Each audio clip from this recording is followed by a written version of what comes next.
All right, let's get into it. Today, we're stepping into the shadows. You know, those murky places in history and science where the facts just run out. And that's where the real questions start. I mean, think about it, right? We all love a good story with a nice, tidy ending. But what if the best stories are the ones that don't have an ending at all? The ones that just stop? They're defined by what's missing, by the things that are just lost, Unseen. forgotten, and when you get right down to it, just unexplained. And that's exactly what we're diving into today. The really good stuff, the puzzles that make you question everything you thought you knew. So, let's get started. Okay, first up, we're heading way back to the ancient world. We're going to look at some artifacts that are so out of place they feel like they time traveled. Seriously.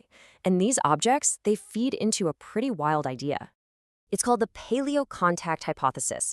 Basically, it's the theory that asks a huge question. What if we had help? You know, what if ancient humans got a little technological boost from someone not from around here? It sounds like something straight out of a movie, I know. But then you start looking at the actual artifacts.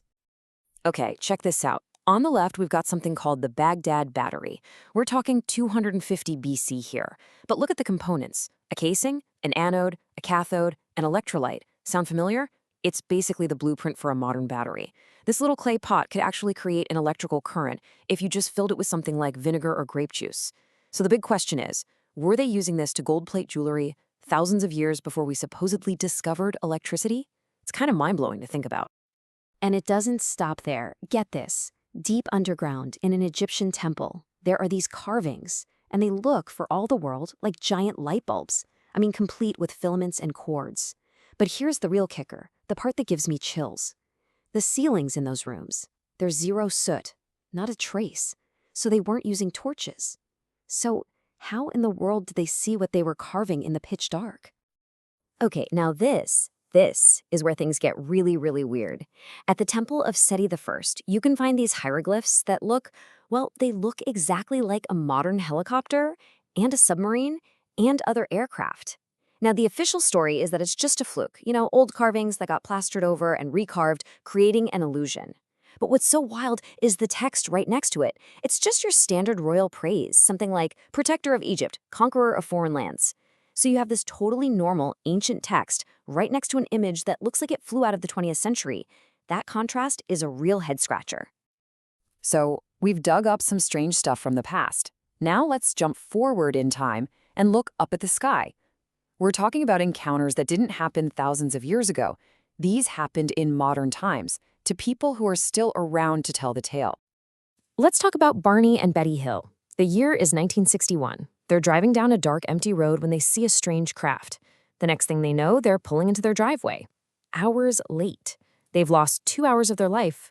Just gone. Their memories are foggy, their shoes are scuffed up, Betty's dress is torn.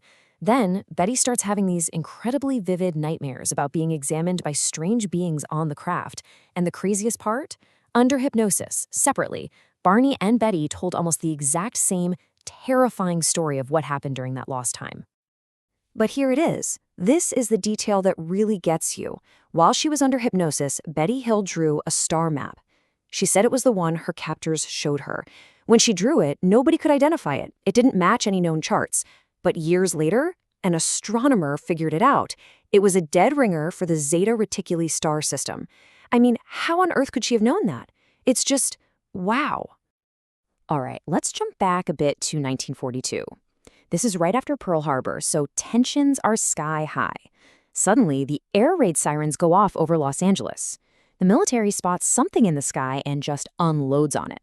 We're talking more than 1,400 anti-aircraft shells fired into the night. And after all that, after this huge military barrage, what happened? According to eyewitnesses, the object just floated. It moved through all the explosions without a scratch. The official story later was, oh, it was just a weather balloon. Everyone panicked. But 1,400 shells at a weather balloon? And the witnesses tell a totally different story. To this day, no wreckage of any known enemy aircraft was ever found. Okay, so we've talked about things in the sky. Now let's talk about things that have vanished right here on Earth. I'm talking about legendary lost treasures and even entire islands that have literally disappeared. You've probably heard of the Dead Sea Scrolls, right? Well, one of them was totally different from the rest. It wasn't written on papyrus or parchment, it was carved into a sheet of copper. And it wasn't some religious text. Nope. It was a treasure map, a list of 64 secret spots where tons of gold and silver were hidden. The value today, well over $1 billion. And the mystery? Despite having the map, nobody has ever found a single ounce of it. I mean, losing a treasure, okay, that happens. But how do you lose an entire island? I'm not kidding. An island that was on maps for hundreds of years. An island that was actually important for things like national borders. Just look at this. Bermeja Island. It was charted on maps for centuries right off the coast of Mexico. And it was a big deal because owning it would have given Mexico huge oil rights. But then, in 1997, some surveyors go out to map it officially, and it's not there.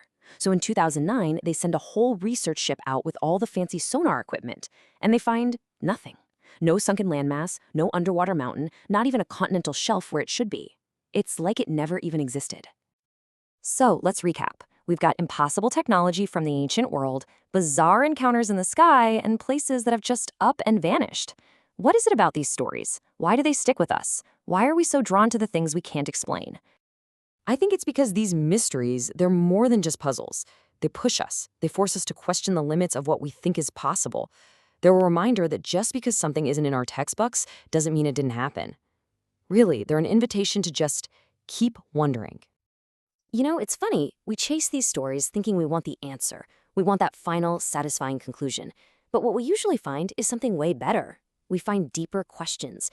We find a new sense of what could be possible. The point isn't always to solve the mystery and close the book.